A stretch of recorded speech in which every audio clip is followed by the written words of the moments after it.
Welcome to Networking RX, a podcast devoted to helping business professionals like you enhance your networking skills in order to become more proficient giving and receiving quality business referrals and improving the overall quality of your life and the lives of those around you. The Networking RX podcast is a production of AmSpirit Business Connections, an organization whose mission is to empower business success through networking. Welcome back. This is the Networking RX podcast. I'm your host, Frank Agan, founder and president of AmSpirit Business Connections. Let's think about our kitchens, if you will. I think a lot of people have very similar kitchens. I could be wrong, but anyhow, let's just kind of go through what's in our kitchens. You have a stove, an oven, a stove. I guess the stove is what you cook on the top, and the oven's what you put items into to bake. Most people have refrigerators, freezers, some side by side, some the freezer's on top. It really doesn't matter. But in the modern world, most people have that, we'll call it a luxury. Not always the case. I know it's not always the case, but most people have a fridge. Then you have a series of cupboards or pantries. I guess cupboards where you would hold dishes. And there's a variety of different types of cupboards.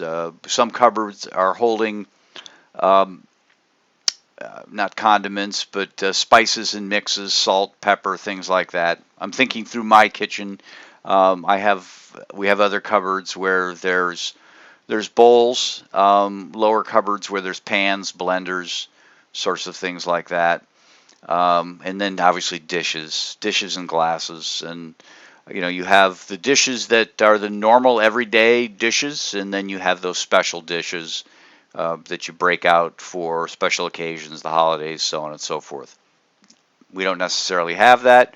Not that we can't afford that. We're just kind of pizza and paper plate type of people, and not really into the fancy schmancy stuff, as my wife would put it. Obviously you've got places for utensils and spoons, and then there on the counters you've got things like toasters, toaster ovens, mail items, junk that just kind of accumulates temporarily. But in everybody's kitchen, well, I shouldn't say everybody's kitchen, certainly in our kitchen, but in many people I've talked to, they have in their kitchen, they have a drawer. We'll call it a junk drawer. It's not really junk. Because if it were truly junk, you would have gotten rid of it. We would have gotten rid of it. But there's stuff in there that's not quite useful, but not quite to the point where we want to get rid of it. So we'll call it a junk drawer. It's kind of a catch-all drawer. In thinking through our kitchen, I think we might have 2 or 3 of those drawers. Just different things through the years, and this morning I kind of took a look through them just to kind of get a lay of the land as to what's in these junk drawers. Lots of keys, and some I absolutely know what the use of them, what their use is. Some I don't. There's a big wad, a big ring of keys that it's like I have no ideas. I have no idea. I have no idea what these are for. I have no idea, why we still have them. I guess we're afraid of getting rid of them because as soon as we get rid of them, we'll say, geez, where's that key? But we have all these keys that just kind of linger on. Charger cords. There are charger cords in there from phones and devices gone by. Why we've hung on to them, I don't know. Why don't we get rid of them, recycle them? You can recycle those sorts of things. I don't know, but we have them. And additionally, we have decks of cards. I know many of these. There aren't 52 decks, 52 cards in the deck. Some are unopened, but some have been opened. And before I were to play a game with them, I'd certainly want to count out to make sure that there were 52 cards there. But in addition to regular playing cards, there are other miscellaneous cards for miscellaneous kids games that haven't been played with in years. Why do we hang on to them? I don't know. Maybe there's a use for them somewhere along the way. Maybe we just have the courage and get rid of it. I don't know. But you never know, right? You never know. Lots of plastic toys. You know, the kinds you get with your kids' meal at a fast food place, and hang on to. Maybe we hang on to them because they might become valuable at some point. You know, kind of like Beanie Babies or something like that. All of a sudden become collector's items all of a sudden. I don't know why we hang on to them, but we sort of hang on to them. Yards of, not yards of, but just little bits and pieces of little balls of string, ribbon, and yarn. You know, we've bought ribbon for this or that, or yarn for this or that, and not used it all. Uh, you know, paints, finger paints, regular paints. There's just lots of little things in there that, you know what, I'm not ready to say, okay, let's get rid of this. Let's just dump it out wholesale. I'm not ready to sit down and go through it item by item and try and figure out what the potential usefulness of it might be, or should we just unload it? It's easier just to let it sit there. Maybe someday there's use for it. I don't know. I don't think I'm alone in having these drawers. You know, I know growing up we had in our house. My wife seems to think that they had a junk drawer. I remember my grandmother having kind of a junk drawer. I remember my uncle had a bedroom at my grandma's house, and there was all sorts of stuff. And I loved going through and looking at Uncle Jimmy's stuff, and we weren't allowed to take any of it. He wasn't going to take any of it, but we weren't allowed to take any of it. It was just kind of sitting there. Might have a use one day. Anyhow, what am I getting at with respect to the whole notion of these junk drawer items? I look at our kitchen a lot like I look at networks. You know, we kind of compartmentalize our networks. You know, you've got a place, you know, it might be in your contact manager, might be in your Outlook contacts, or however you use your contacts, and everybody does it a different way. Whatever works. I'm not going to preach on that. You know, but for me, I have my franchising contacts. I have my AmSpirit business connections contacts in a certain place. And these kind of commingle, but there's an order to it. Just, you know, like everything's in the kitchen, there's a place in the kitchen for it. Everything's in my contacts, but there's a different place for it in my contacts. And again, I'm not going to get into what's the best practices, because there really is none. The best practice is the one that works the best for you. But I have a place for, you know, coaches and consultants out there, people who are my networks that I interact with frequently. I've got contacts for, or places for, friends of my kids, certainly my kids, people who kind of run in those circles, more localized. It's not business, it's not family, it's just kind of community. And they have a place in my network. And then I have a place in my network where it's kind of like that junk drawer. I have people in my network, and you kind of wonder, okay, why are they there? How did they end up there? And they really aren't taking up any space. And, you know, like the junk drawer really isn't taking up any space. I don't know what else we would use the drawer for. Some other kind of junk, I guess. But there are people in my network who, you know, kind of fit that. And I came upon this thought when I first met somebody I did an interview with and recently released, Brian Bashand. And if you listen to that interview, and as a refresher, that was episode 355, which released on August 4th, just a couple months ago. But at any rate, when I first met Brian, he shared with me that he was a former Catholic priest. And if you listen to the episode, he goes through his whole story. I won't go through the story, but as a part of that conversation, and you know, he left the church and does a lot of work in the not-for-profit space, and he's got a coaching and consulting initiative as well. But he had indicated that one of the things he was doing is he was building a network of former Catholic priests, just kind of a support group, if you will. You know, being a priest is, you know, it can be a hard life, and it's not for everybody. And people leave, and it can be. You're supposed to be in the church for life, and so it can be a confusing time. And I'm not getting into all that, but he was creating a support group for these priests. And there were a lot of them out there. There are a lot of them out there who've left for whatever reason. And again, I'm not getting into any of that. But he just said, a good way to help me if you happen to know any Catholic priests. And I just kind of stopped at that moment. I'm like, oh my gosh, I do. I do know Catholic priests. I know two in particular who were associated, I'm Catholic, who were associated with the parish that I'm at, St. Matthew, in Gahan, Ohio. Um, and they had been there, and I'd gotten to know them, and at some point along the way, they um, stopped being priests. And I don't know exactly how the Catholic Church works. I should. I'm a B minus Catholic. I just don't.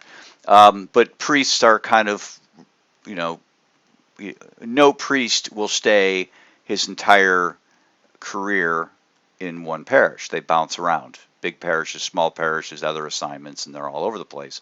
And so these individuals had bounced around. They had been at St. Matthew, and then they left St. Matthew, and then they had left the church.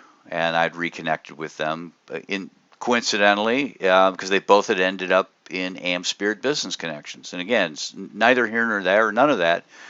But in my mind, they're like, okay, former Catholic priests, and I didn't really know what to do with it. It kind of sat in that junk drawer in my head, on my Rolodex, if you will, in my contacts.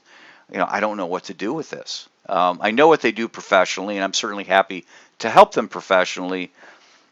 But the notion that they were former Catholic priests, I didn't really know how that all fit into things until I talked to Brian Bashan. And I'm like, oh my gosh, I do know a couple Catholic priests.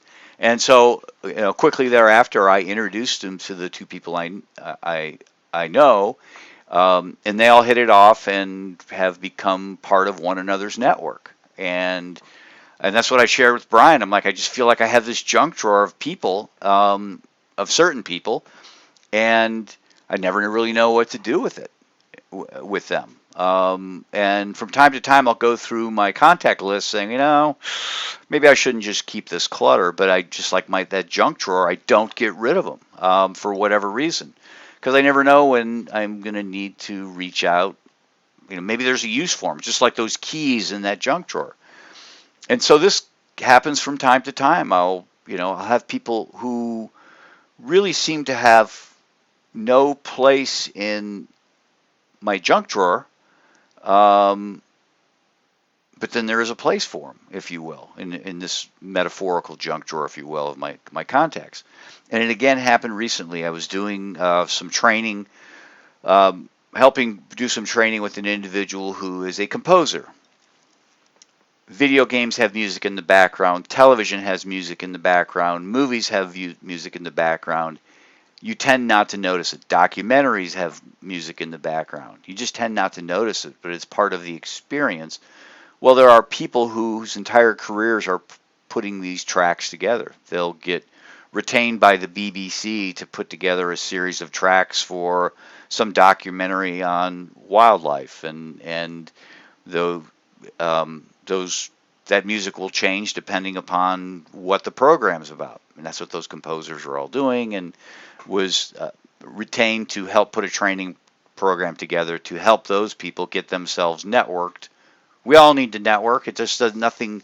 Things just don't come to us, and those people need to network as well to find the people who are putting together the video games. And there's lots of people out there putting together video games, television programs, all sorts of different things. And there's stock music you can get out there. The problem with stock music is it's not necessarily unique. You're going to pay for royalty-free music. You're going to pay not a ton of money, but because you don't pay a ton of money, they make it available to other people. So you might have a video that the music you've chosen is associated with, and somebody else might as well. And some people don't care, but people like the BBC or National Geographic or some national programs, they do care. So anyhow, working with this particular individual, and lo and behold, it just was, we were talking, there was somebody in my network. It's like, oh, I need to connect you guys.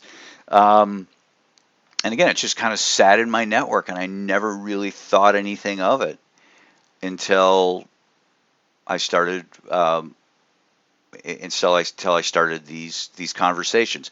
The point to this whole thing about talking my kitchen junk drawer, and maybe you have a junk drawer as well, those items in there you don't get rid of because you just don't ever know if there's going to be some sort of value to them, is you ought to look at aspects of your network the same way. You have people in your network that they don't seem to fit. They're not everyday dishes. They're not special occasion dishes. They're not utensils. They're not spices and salts and things like that. They're not pantry items. They're just kind of there, and they don't really fit with your ongoing life. Maybe it's a longshoreman or somebody who works on the radio or a composer, a music composer. There's all sorts of aspects of life out there that don't impact our lives. But they're important, and you ought to hang on to them because you never know when somebody might come out of the woodwork, and you could really benefit either party, potentially both parties, by connecting them. They may not make sense to you in the moment, just like that junk drawer. I don't know what I'm going to do with this deck of cards that's only got 48 cards in it, but I'm going to hang on to it because there might become a use for it at some point in time. Maybe I need to build a collage. Maybe I need to put together a deck of cards that only needs 48 cards or only needs face cards or cards, non-face cards. I don't know.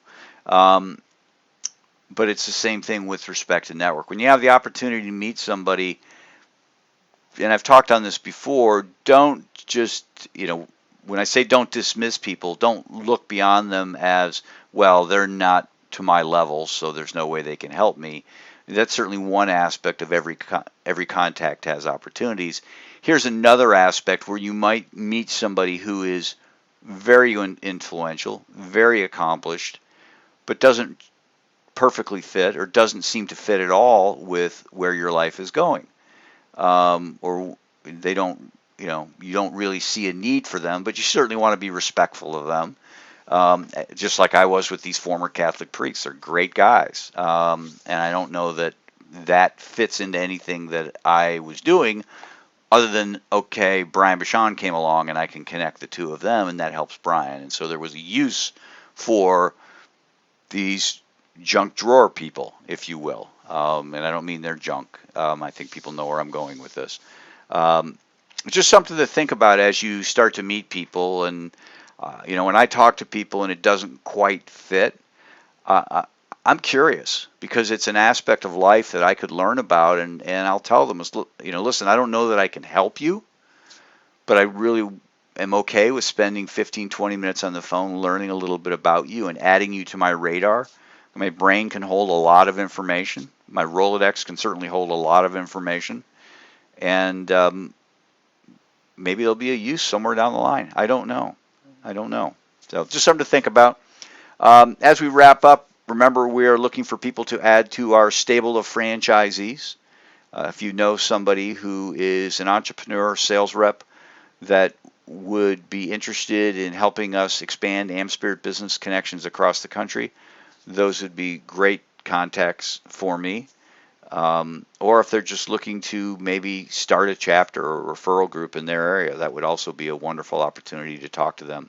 There's a number of people out there that I'm helping. We're just starting chapters, and they're not too concerned about the franchising aspects of it. Somebody else will be along the way once things are built up, but right now they just want to have a group, and I'm happy to help them. So if you would, connect me to those people. Share my email address, which is at the end of this program or in the show notes. Or even a better way is just please email them and copy me in on that, making a quick introduction. That's probably the best way to make it happen. It might even be somebody who's in your junk drawer of contacts. And if the person's in your junk drawer of contacts, hey, great. Finally, there's use for them. Thanks for joining us on the Networking RX podcast. Please put what you've learned into action today and let us know if you have questions, comments, or ideas for future topics. You can email them to us at podcast@amspirit.com. That's AmSpirit.com. Finally, so you never miss an episode, be sure to subscribe to the Networking RX podcast through iTunes, Overcast, or however you receive your podcasts. Now get out and network with someone. The Networking RX podcast is the copyright production of AmSpirit Business Connection. All rights reserved.